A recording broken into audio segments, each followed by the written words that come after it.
Un ours de 59 ans refuse de manger jusqu'à ce qu'il entende une voix familière. La panique s'est emparée du zoo Royal Burger d'Arnhem lorsque Luna, la matriarche ours noir de 59 ans, a cessé de s'alimenter, sa santé déclinant. Au printemps 2016, ses yeux ambrés se sont éteints et sa silhouette autrefois robuste s'est fragilisée. Les gardiens ont assisté, impuissants, le cœur brisé, à la disparition de leur légende. Une étincelle aussi sage et puissante pourrait-elle s'éteindre malgré leurs soins?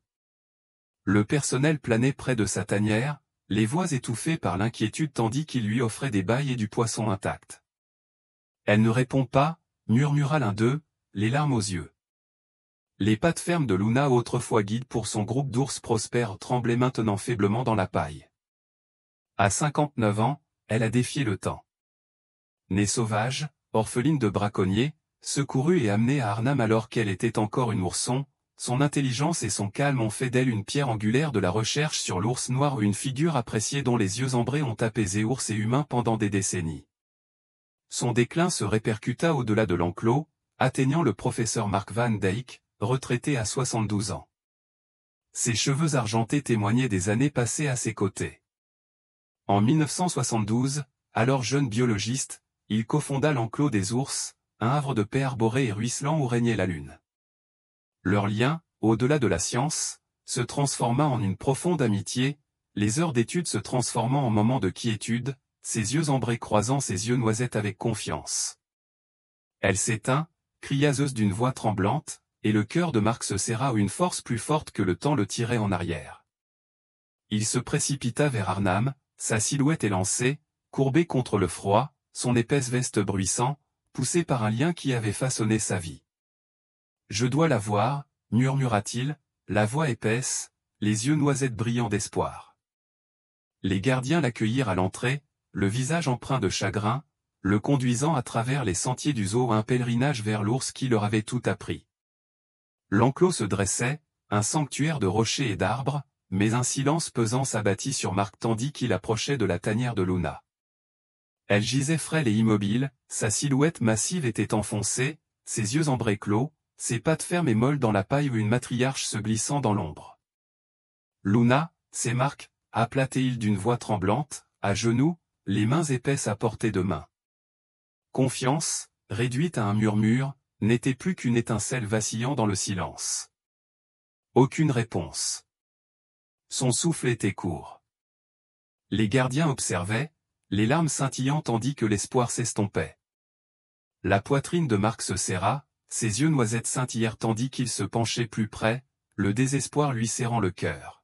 « S'il te plaît, vieil ami » murmura-t-il d'une voix rauque, les mains tremblantes. Un souvenir s'éveilla où une mélodie de leur passé, douce et mélodieuse, fredonnant à travers les tempêtes et les études. Il chanta, la voix tremblante, les larmes coulant, les notes résonnant dans le bureau où une bouée de sauvetage venue d'il y a des décennies. Les oreilles de Luna tressaillirent d'abord légèrement. Puis ses yeux ambrés s'ouvrirent, se fixant sur les siens avec une lueur de reconnaissance. La confiance, attachée à une chanson, une étincelle s'alluma dans son regard. Le personnel haleta. Les gardiens se serrèrent les mains, tandis qu'une lueur d'espoir s'allumait. La silhouette massive de Luna s'agita, ses pattes stables se déplaçant tandis qu'elle serrait sa main faible mais vivante. Ses yeux ambrés s'adoucirent. « Elle te connaît » murmura un gardien, les larmes aux yeux. Mark continua de chanter, les yeux noisettes brillants de larmes, ses mains épaisses fermement posées sur sa patte. La confiance, liée à l'amitié, était désormais une flamme qui brillait dans le crépuscule ou un murmure d'espoir traversant le doux bourdonnement du zoo. Quelques jours plus tard, Mark trouva une réserve cachée, des noix et des bailles que Luna avait conservées aux preuves de résilience, sa force liée à ses visites. La confiance, liée à une étincelle, était devenue une flamme plus vive. Le zoo vibrait sous les yeux émerveillés des gardiens, Luna grignotait, sa silhouette imposante se soulevait, les autres ours s'agitaient, leur détresse s'apaisant. La confiance, liée à une voix, était devenue une flamme au milieu d'eux, un murmure de vie traversant le silence de l'enclos. Mark Van Dijk était assis près de la tanière de Luna tandis que le soleil d'avril baissait, projetant une douce lueur sur l'enclos. Ses cheveux argentés reflétaient la lumière, ses yeux noisettes scintillant d'un espoir discret tandis qu'il observait sa silhouette frêle se transformer dans la paille. Les yeux ambrés de Luna croisèrent les siens, faibles mais vifs, une étincelle vacillant là où le désespoir planait quelques jours plus tôt. Une voix familière, tissée depuis des décennies, pouvait-elle raviver une flamme s'éteignant? Les gardiens se déplacèrent doucement, leurs pas silencieux, et déposèrent un bol de baille près de Luna. Sa silhouette imposante s'agita, ses pattes stables tremblant légèrement tandis qu'elle reniflait l'offrande. Elle le prend, murmura l'un d'eux, une joie prudente s'élevant dans l'air. Le chant de Marc résonnait encore, un doux bourdonnement qui résonnait dans la tanière depuis ce premier instant de désespoir.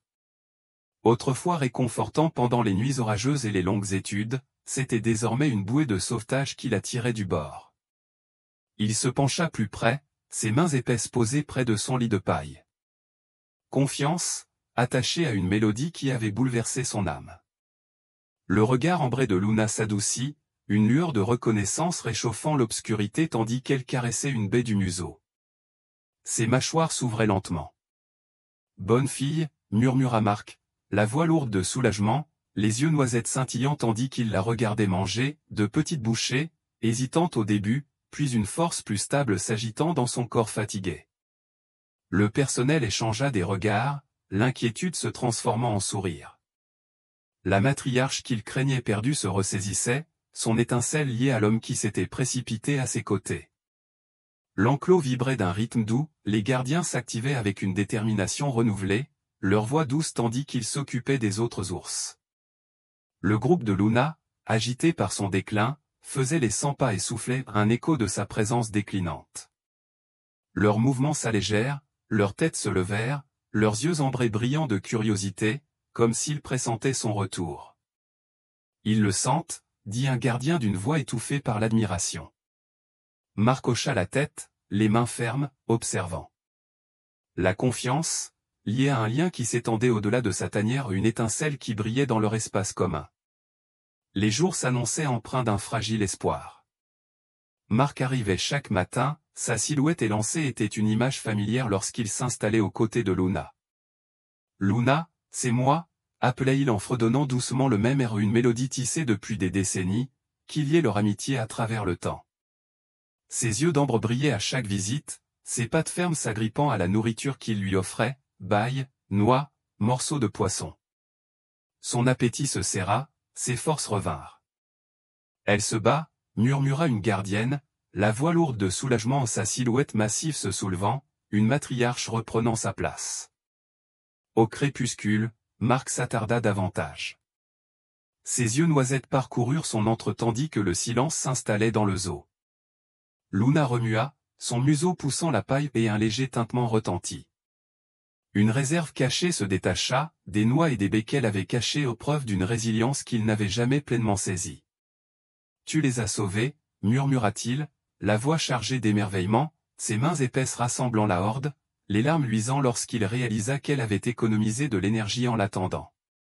La confiance, liée à leur lien, était désormais une flamme qui brillait dans sa défiance silencieuse. Les gardiens se sont rassemblés, les voix douces d'étonnement tandis que Marc partageait la découverte. « Elle savait que tu viendrais », dit l'un d'eux, les yeux brillants. Elle s'accrocha, le regard ambré de Luna croisa le sien, ferme et chaleureux. La confiance, liée à une voix, une étincelle ravivée par le retour d'un ami. Sa silhouette imposante témoignait d'une volonté qui refusait de s'éteindre.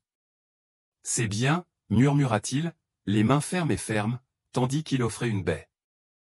Ses mâchoires s'ouvraient doucement, sa force s'éveillant à chaque bouchée. Un lien tissé à travers le temps, désormais une flamme rougeoyante dans le crépuscule. L'enclos s'étendait jusqu'à devenir un havre de paix, tandis que la présence de Luna calmait son groupe, l'agitation s'apaisa, les yeux ambrés brillaient d'une joie silencieuse, la confiance ancrée dans le rassemblement d'une matriarche. « Nous sommes de retour », a noté un gardien d'une voix douce de soulagement, des pattes stables, une pierre angulaire restaurée. Son étincelle de feu réchauffait leur espace commun. Les yeux noisettes de Marc brillaient, ses mains épaisses et fermes, tandis qu'il observait. La confiance, liée à l'amitié, était désormais une étincelle qui filtrait dans le doux pouls du zoo. Les semaines passèrent, la silhouette de Luna s'épanouit, ses yeux ambrés retrouvèrent leur éclat. Les gardiens s'activèrent avec une détermination renouvelée, la voix douce tandis qu'ils s'occupaient de sa tanière, une confiance attachée à un miracle qu'ils osaient espérer. Elle est de retour, murmura l'un d'eux, les larmes aux yeux, tandis qu'il regardait son imposante silhouette se soulever ou une matriarche reconquérant son trône. Une étincelle, liée à une voix, était devenue une flamme qui brillait sous leurs soins. Le zoo vibrait, les visiteurs chuchotaient son retour, les gardiens racontaient des anecdotes sur sa réserve, ses yeux ambrés témoignaient d'un lien qui avait défié le temps, la confiance liée à l'amitié, désormais une flamme dans la douce lueur du printemps. Marc s'attardait à chaque crépuscule, sa silhouette élancée, une présence assurée. Ses yeux noisettes brillaient de larmes, ses mains épaisses, fermes, murmuraient, la confiance enchaînée à une mélodie, une étincelle filant désormais dans l'étreinte silencieuse du zoo. Les yeux ambrés de Luna s'ouvrirent au doux cliquetis du plateau d'un gardien, au parfum des baies fraîches et à la vie qui persistait dans l'aube. Flottant dans sa tanière du Royal Burger Zoo alors que l'aube se levait sur Arnhem, sa silhouette imposante se mouvait dans la paille, toujours fragile, mais plus stable désormais. Son épais pelage noir reflétait la lumière matinale tandis qu'elle reniflait l'offrande. Des semaines s'étaient écoulées depuis que la voix de Marc l'avait tirée du gouffre, et bien que ses forces vacillaient, une étincelle s'alluma à nouveau en elle. Un lien si profond, ravivé par un chant, pouvait-il résister à l'ombre du temps? Les gardiens se déplaçaient autour d'elle avec douceur et détermination, leurs voix chuchotaient, pleines de prudence et d'espoir, tandis qu'ils la regardaient s'agripper à la nourriture avec assurance. Elle en prend encore aujourd'hui, murmura l'un d'eux, un sourire trahissant l'inquiétude qui avait marqué leur visage. Ses yeux ambrés brillaient d'une lueur faible mais grandissante. Mark Van Dyck arriva peu après, sa silhouette élancée entrant doucement dans l'enclos. Ses cheveux argentés ébouriffés par la brise matinale, ses yeux noisettes scintillant d'un soulagement discret, s'installant à côté d'elle. « Bonjour, mon vieil ami », dit-il d'une voix chaude et assurée, ses mains épaisses lui tendant une poignée de noix ou une confiance tissée depuis des décennies. Une étincelle brilla dans son lenchement de tête. Ses mâchoires s'activèrent doucement, grignotant les noix avec une attention qui démentait sa taille imposante. Chaque bouchée était une petite victoire qui se frayait un chemin dans le silence de la tanière. Elle se bat, murmura un gardien, la voix emplie d'admiration tandis que le regard ambré de Luna se posait sur Marc. Ses pattes stables tremblaient moins, la confiance attachée à une présence familière, une flamme ravivée par ses soins. Il fredonnait doucement cet air du passé, une mélodie autrefois chantée lors des nuits orageuses et des longues études, des notes flottant dans l'air, une bouée de sauvetage la ramenant à la vie. L'enclos vibrait d'un rythme renouvelé. Les gardiens s'activaient avec des plateaux et des couvertures. D'autres ours s'agitaient au-delà de la tanière, leurs yeux ambrés brillants de curiosité, sentant sa reprise. Son groupe avait vacillé dans son déclin, arpentant la pièce et soufflant de détresse, mais maintenant, à présent, ils étaient vautrés au soleil, la tête levée avec un calme qui reflétait le sien. Il se calme, remarqua un gardien d'une voix douce d'émerveillement, en regardant un ours plus jeune donner un coup de patte à Luna où sa présence stable était une pierre angulaire restaurée, la confiance rayonnant dans leur espace commun. Marc s'attardait chaque jour davantage, son épaisse veste se détachant à mesure que le printemps se réchauffait. Sa voix résonnait dans la tanière avec ce bourdonnement familier ou une confiance ancrée dans une mélodie. « Tu es toujours là », murmura-t-il d'une voix rauque, en la regardant se lever. Des pattes fermes effleurèrent la paille, sa silhouette massive se soulevant avec une force tranquille ou une confiance tissée à travers le temps, une flamme plus vive à chaque visite. Elle les dirige à nouveau, dit une gardienne, les yeux brillants tandis que son regard ambré guidait sa famille, la confiance attachée au retour d'une matriarche. Un soir, Marc s'agenouilla à ses côtés, ses yeux noisettes scrutant ses mouvements tandis qu'elle se déplaçait, son museau poussant la paille. Un léger tintement rompit le silence, une autre réserve cachée se détachait des noix et des baies qu'elle avait cachées aux preuves d'une résilience qu'il n'avait jamais pleinement saisie. « Tu prévois ça » murmura-t-il, la voix chargée d'émerveillement, les larmes scintillant tandis qu'il rassemblait la horde, une confiance attachée à un secret, une étincelle illuminant sa défiance silencieuse. Elle attendait, dit un gardien, la voix étouffée par la révérence, ses pattes stables témoignant d'une force liée à sa voix. Le zoo bourdonnait, les gardiens chuchotant son retour, les visiteurs observant à travers la vitre. Les yeux ambrés de Luna un phare les attirèrent, la confiance attachée à un miracle qu'ils osaient espérer. « Elle mange plus », remarqua l'un d'eux, la voix plus forte tandis qu'elle prenait le poisson des mains de Marcos, sa silhouette imposante s'épaississant, la confiance tissée de sollicitude, une étincelle brillant dans son ascension régulière. Les yeux noisettes de Marc brillaient, ses mains épaisses restaient fermes tandis qu'il regardait, fredonnant doucement, la confiance liée à une amitié, une flamme traversant le doux pouls du zoo. Faible, épuisé, la force de Luna s'épanouit, ses yeux d'ambre retrouvèrent leur éclat. Les gardiens s'activaient avec joie, leur voix douce s'occupant de son entre une confiance ancrée dans un lien qui défiait l'âge. « Elle est de retour », dit un gardien, les larmes aux yeux, tandis qu'il la regardait se soulever, ses pattes fermes guidant son groupe ou une matriarche reconquérant son trône, la confiance attachée à une voix, une flamme illuminant leur cœur. Les plus jeunes suivirent, leurs yeux ambrés brillants de respect, son étincelle réchauffant leur havre commun. L'enclos s'étendit, un sanctuaire renaissant grâce à la présence de Luna qui stabilisait son groupe, florissant de ses yeux ambrés scintillant d'une joie paisible, la confiance attachée au retour d'une matriarche, sa patte ferme comme une pierre angulaire restaurée. Les yeux noisettes de Marc brillaient, ses mains épaisses et fermes, observant avec assurance, fredonnant doucement la confiance désormais liée à l'amitié, une flamme filant dans la douce étreinte du zoo ou un murmure de résilience luisant dans le crépuscule. La silhouette massive de Luna traversait d'un pas lourd l'enclos du Royal Burger Zoo, ses pattes fermes s'enfonçant dans la terre meuble tandis qu'elle flaira un tas de baies offerts par un soigneur par un beau matin de mai. Son épais pelage noir luisait sous le soleil d'Arnhem, ses yeux ambrés étincelant d'une force tranquille revenue après des semaines de soins. Mark Van Dyck observait depuis un banc, sa silhouette élancée détendue, ses cheveux argentés accrochant la lumière, ses yeux noisettes scintillant d'une tendre fierté tandis qu'il suivait chacun de ses mouvements. Un lien aussi profond, entretenu par un chant, pouvait-il bercer une matriarche jusqu'à ses derniers jours? Les gardiens s'activaient autour de la tanière, leur voix douce de soulagement tandis qu'ils remplissaient les abreuvoirs, regardant Luna s'élever avec une vigueur qu'ils avaient craint d'avoir perdue. « Elle les mène à nouveau », murmura l'une d'elles, un sourire naissant tandis qu'elle écartait un ours plus jeune. Sa carrure imposante était un ancrage solide, ses yeux ambrés calmes mais autoritaires. Les mains épaisses de Marc reposaient sur ses genoux, sa voix fredonnant cet air familier ou une mélodie qui résonnait dans l'enclos, un fil conducteur tissé depuis des décennies. « Bonjour, mon vieil ami. »« Ma fille, dit-il d'une voix pleine de chaleur, fais-moi confiance. » Lié à une amitié, une étincelle brillait dans son regard fixe. L'enclos vibrait d'un rythme doux, les gardiens se déplaçaient avec détermination, d'autres ours s'étalaient au soleil, leurs yeux ambrés brillants de curiosité. La présence de Luna était un baume, apaisant leur cœur autrefois agité. Ils s'épanouissent maintenant, remarqua une gardienne, la voix étouffée par l'émerveillement, en regardant un ourson trébucher près de ses pattes. Sa silhouette stable était un pilier, la confiance restaurée rayonnant dans leur havre de paix commun. Les yeux noisettes de Marc s'adoucirent, ses mains épaisses s'immobilisèrent tandis qu'il observait. Sa voix résonna dans l'air, une étincelle de vie réchauffant le rythme paisible du zoo. Les semaines s'étirèrent jusqu'à un printemps fragile. La force de Luna s'épanouit, ses yeux ambrés retrouvant leur éclat. Les gardiens s'activaient avec des plateaux de poissons et de noix, leur voix douce de joie tandis qu'ils s'occupaient de sa tanière. « Elle mange davantage chaque jour », dit l'un d'eux, les yeux brillants, en prenant un morceau des mains de Marc.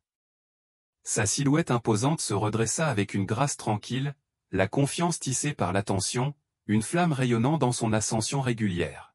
« Tu es toujours là », murmura-t-il d'une voix rauque, les mains tendant une baie.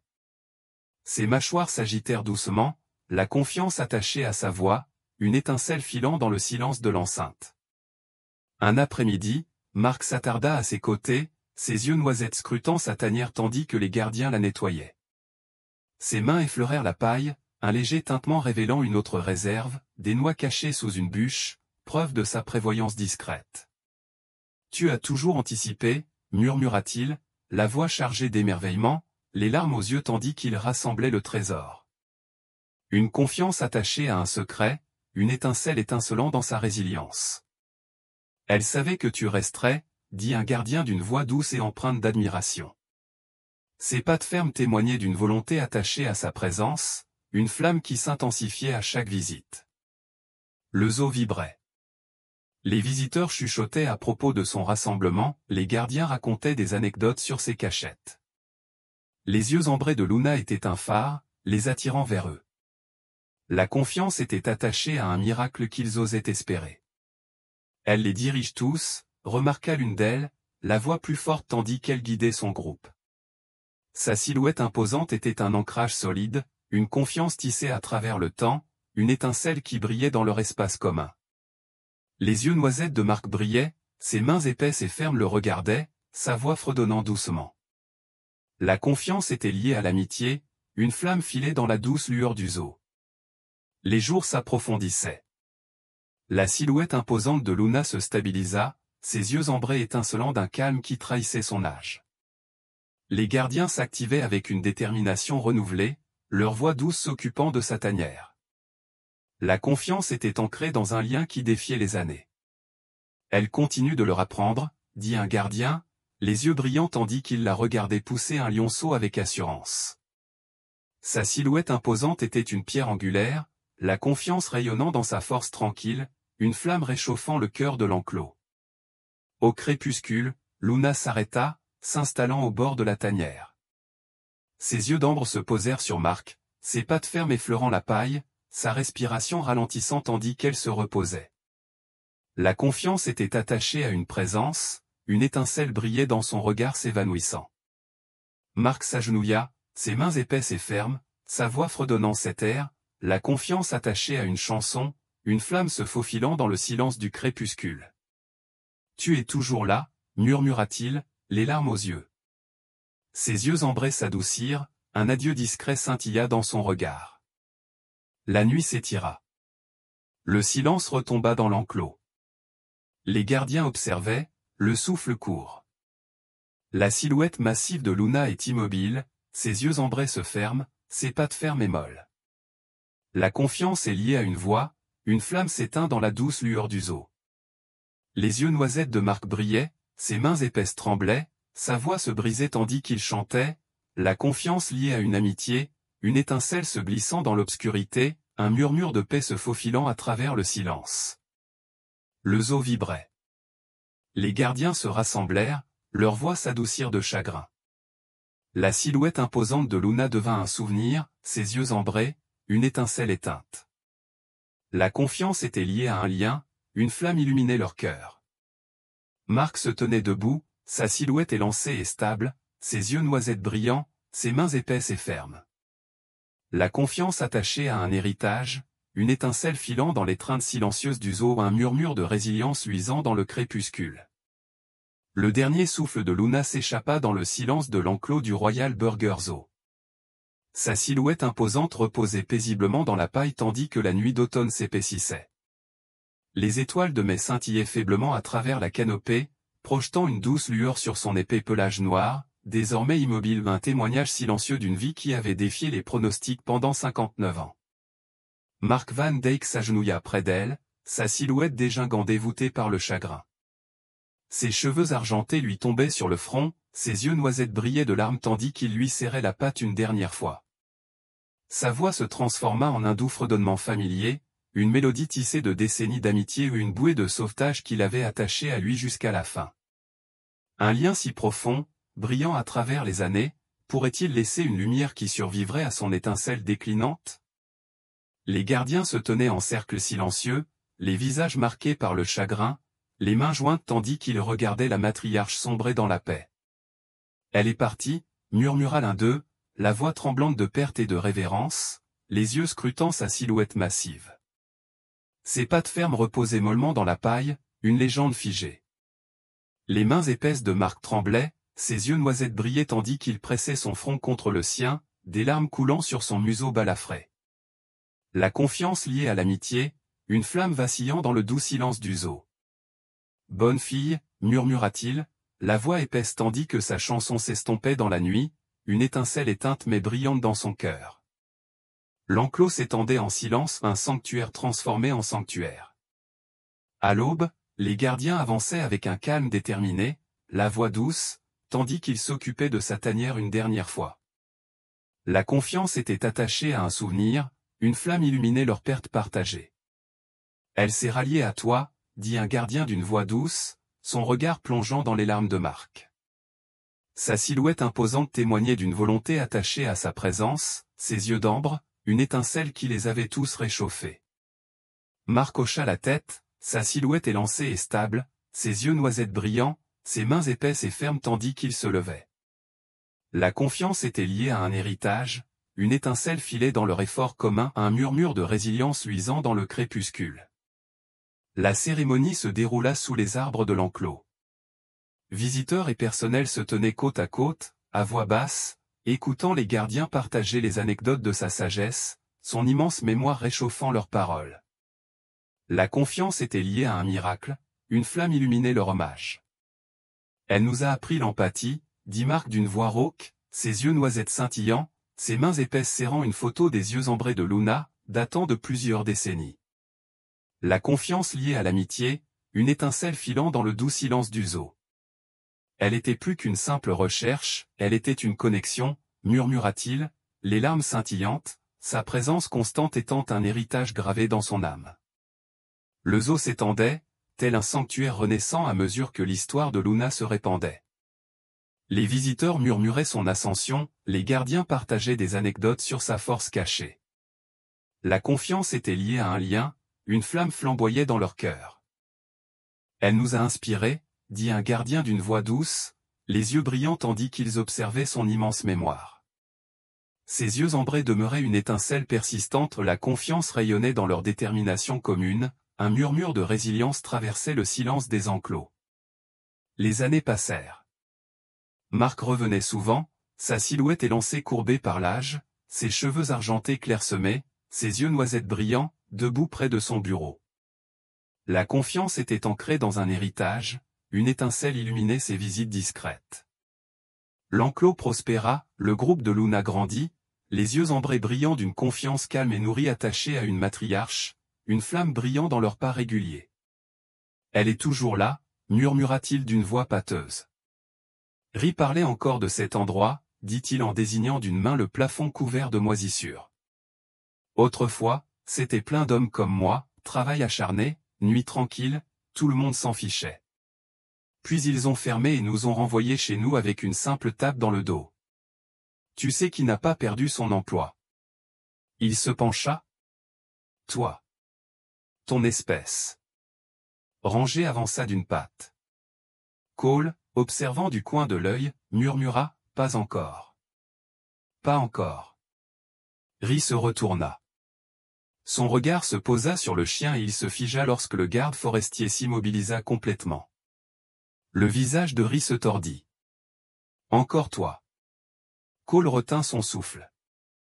Ri s'avança lentement, tendant la main vers sa ceinture. J'ai cru t'avoir vu hier soir, grogna Ri. Tu es venu avec quelqu'un. Mute, hein? Quelqu'un avec un badge. Puis vint l'aboiement, un son puissant et autoritaire. Il résonna dans tout le bâtiment, accompagné de voix criant à l'extérieur, police. Sortez, les mains bien en vue. Ri se retourna, la panique illuminant son visage. Non, non, non, non. Il attrapa Cole par le col et le tira brusquement sur le côté, mais Ranger était déjà en l'air. Il frappa Ri en pleine poitrine, ses dents visant non pas à le mutiler, mais à le désarmer. Ils s'écrasèrent au sol, le cutter s'échappa hors de portée de Ri. Cole trébucha sur le côté, le cœur battant la chamade. Ranger grogna doucement, debout au-dessus de Ri. Puis la porte s'ouvrit brusquement. Les rayons des lampes torchées traversèrent la pièce. Blues. La voix de Claire trancha l'air comme une lame. Briggs la suivit, arme au poing. Leach se précipita vers Cole et commença à le détacher. Nous vous tenons, adjoint, vous êtes en sécurité maintenant. Cole cligna des yeux.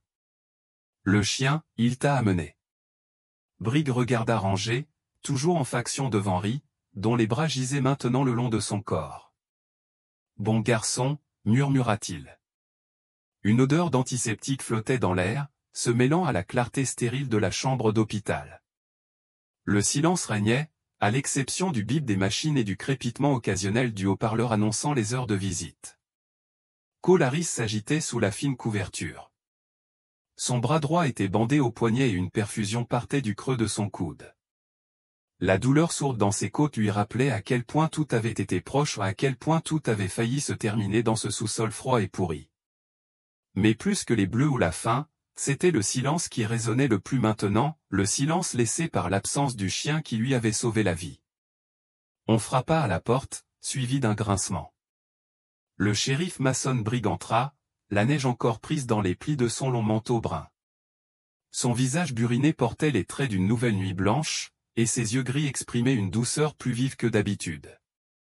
Il était suivi par le sergent Claire Durham, la posture droite et posée, même si la crispation de sa bouche suggérait une persistance de l'adrénaline. « Bonjour, adjoint, dit Brigg en approchant une chaise. « Comment vous sentez-vous » Cole se redressa légèrement. « Comme si j'avais fait 10 coups de broyeur à bois. » Claire sourit faiblement. « Bien. Ça veut dire que tu es toujours toi-même. » Ris. Ris Cole, demanda-t-il, devinant déjà la réponse. En garde à vue, répondit Brigg. Il ne parle pas beaucoup, mais on commence à comprendre. Il a parlé de quelqu'un, dit Cole d'une voix plus basse. Il a dit qu'il m'avait acheté un remplaçant. Il n'agissait pas seul. Claire hocha la tête. Il a parlé d'un homme dans une camionnette blanche. Il a dit que l'homme lui avait promis un enfant qui pourrait remplacer Jessica. Jessica, demanda Cole. Votre fille, répondit Brigg. Elle est morte il y a 3 ans dans un accident de voiture. Il a perdu sa femme le même jour. On dirait qu'il ne s'en est jamais remis. Claire ajouta, il n'est pas assez stable pour être notre cerveau. Et si quelqu'un d'autre vous a vraiment livré, on a affaire à quelque chose de plus grave. Cole laissa cela pénétrer, puis après une pause, demanda, et le chien? Brigg secoua la tête. Disparu. Nos gars l'ont vu filer vers les bois juste au moment où on vous a sorti. Il a disparu avant qu'on puisse le toucher. Claire regarda Cole. Tu as dit qu'il était entraîné au plus que entraîné. Cole a déclaré, il savait flanquer, rester bas. Il attendait les ordres, même quand je ne pouvais pas les donner. C'était un pro. Brigg échangea un regard avec Claire. Cela correspond à ce que nous avons appris de Lisa Bennett. Cole haussa un sourcil. Le vétérinaire? Claire hocha la tête. Elle a apporté des dossiers médicaux cette semaine des anciens. Elle soignait un chien canin nommé Ranger, qui appartenait à l'agent Sarah Grady. Sarah Grady, murmura Cole. Je me souviens d'elle. Elle est morte dans l'effondrement de l'immeuble il y a 2 ans. Ranger a disparu après ses funérailles, a déclaré Brigg. Personne ne l'a revu depuis, jusqu'à maintenant. Cole se laissa aller en arrière, la vérité pesant lourdement sur sa poitrine. Il n'avait pas seulement survécu, il se souvenait de qui il était. De l'autre côté de la ville, les fenêtres du petit chalet de Lisa Bennett étaient embuées par la vapeur d'une bouilloire bouillante. L'endroit était chaud et encombré, des livres empilés sur des étagères basses, une couverture en laine drapée sur un canapé usé. Au pied de celle-ci se trouvait un coussin en polaire taché de sang, plié avec soin. Lisa s'agenouilla à côté, frottant doucement la tache rouge séchée avec un chiffon humide. Elle ne pleura pas, Lisa n'était pas du genre à pleurer, mais ses mouvements étaient lents et respectueux. Ranger s'était allongé ici une fois, 2 nuits auparavant, pour lui apporter la botte. Elle se souvenait de la façon dont il l'avait observé, non pas comme un chien errant, mais comme quelqu'un qui comprenait l'espace dans lequel il pénétrait. Il n'avait pas supplié ou il avait attendu. Une voix l'appela de l'autre pièce. « Salut, Lisa. » C'était Danny Farao, son voisin et ami de longue date, la quarantaine, barbu, mince, le regard doux, on le voyait souvent en salopette tachée de graisse, sorti de son garage. Il entra dans le salon, 2 tasses de thé à la main. « Ça va » demanda-t-il en posant un à côté d'elle. Elle hocha la tête. Je vais bien, je pense juste au chien. Lisa, dit-il, ce n'est pas qu'un chien. Il s'appelait Ranger, c'était un cas neuf, il a sauvé la vie de cet adjoint. Danny s'assit à côté d'elle. Alors, où est-il maintenant? Elle ne répondit pas au début. Puis, là-bas, à observer, à guérir, à attendre que quelqu'un vienne le chercher. Danny sirota son thé. On viendra, à la station Red Hollow. La salle d'interrogatoire de la station Red Hollow était éclairée par une unique ampoule au-dessus d'une table en métal rayé. Ray Morton était assis, vêtu d'un t-shirt gris, les yeux fixés sur ses mains, immobile. Ses yeux étaient vitreux, mi-clos, son expression inexpressive. Claire Durham était assise en face de lui, son carnet ouvert mais intact. « Vous avez dit que quelqu'un vous avait amené l'adjoint, dit-elle. Qui, comment s'appelait-il? Ry n'a pas répondu. Était-ce l'homme dans la camionnette blanche, demanda-t-elle. Ry cligna lentement des yeux, puis murmura presque pour lui-même, il a dit qu'il pouvait arranger ça, me donner une autre Jessica. Il a dit que celles qui ne manquaient à personne étaient les meilleures, comme les chiens errants. Claire se raidit. Qu'est-ce que ça veut dire? Ry leva les yeux vers elle pour la première fois, un sourire brisé aux lèvres. Ce sont tous des chiens errants, personne ne les regrette s'ils n'aboient pas. Loin du miroir sans teint, Briggs se détourna. Faites une liste de photos d'enfants disparus ou tous les enlèvements non résolus des 5 dernières années dans la région des 3 comtés. L'agent Matt Reyes, debout à proximité, hocha la tête. J'ai déjà commencé. La voix du shérif Briggs baissa. Et dites au FBI que c'est plus grave que prévu. Cette nuit-là, dans le silence pesant de la forêt, une silhouette se déplaçait à travers les arbres. Ranger marchait lentement, une patte posée sur lui, les yeux scrutant la crête. Il était fatigué, blessé, mais vivant. Il s'arrêta près de la crête surplombant Red Hollow et s'allongea sur une pierre plate. Il jeta un coup d'œil en arrière vers la vallée où la ville brillait d'un orange doux dans la nuit, puis ferma les yeux. Pour l'instant, sa mission était accomplie, mais il ne serait pas oublié.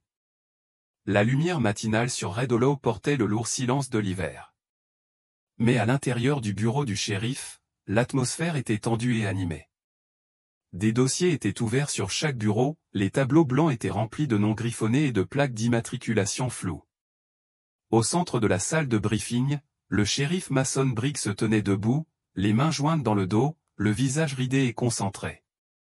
Les récentes déclarations de Ray Morton, troublantes tant par leur contenu que par leurs implications, avaient révélé quelque chose de bien plus vaste que la folie d'un seul homme, et il leur fallait maintenant suivre l'ombre qu'elle laissait derrière elle. Ry n'agissait pas seul, dit Claire Durham en désignant une série de cercles superposés sur l'écran du projecteur. Son ton était sec et direct. Il a reçu des instructions d'un téléphone jetable enregistré hors de l'état. Les signaux indiquent un contact près d'un camp scout désaffecté à l'ouest de l'autoroute hors route depuis des années, facile à dissimuler. À côté d'elle, l'agent Mike Henley, la quarantaine, cheveux gris coupés courts et coupe impeccable, attitude pragmatique acquiesça.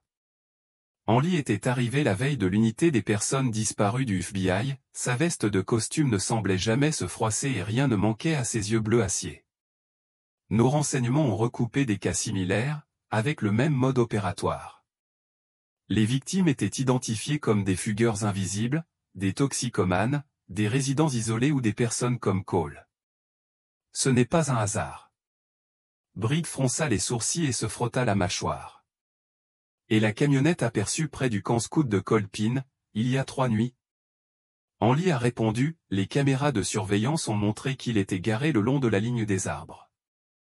Conducteur non identifié, visage masqué. Véhicule immatriculé sous une fausse carte d'identité.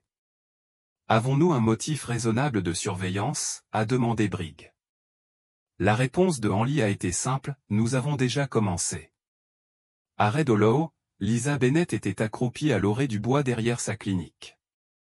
Elle portait un épais manteau écossais, des gants trop grands pour ses doigts et un jean taché de neige.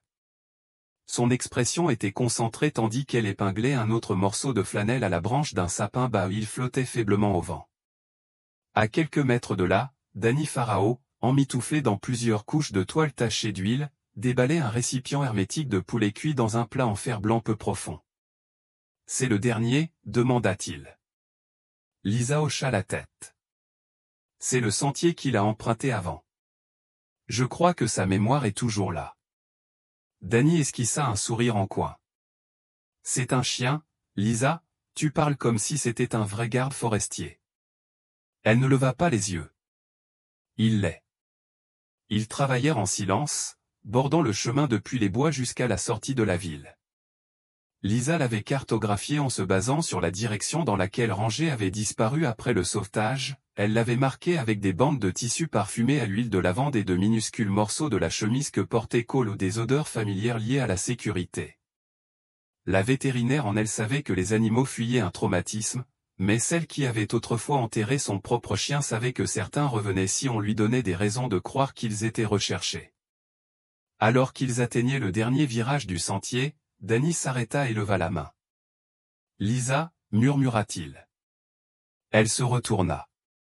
Une silhouette se tenait à la lisière des arbres. Ranger.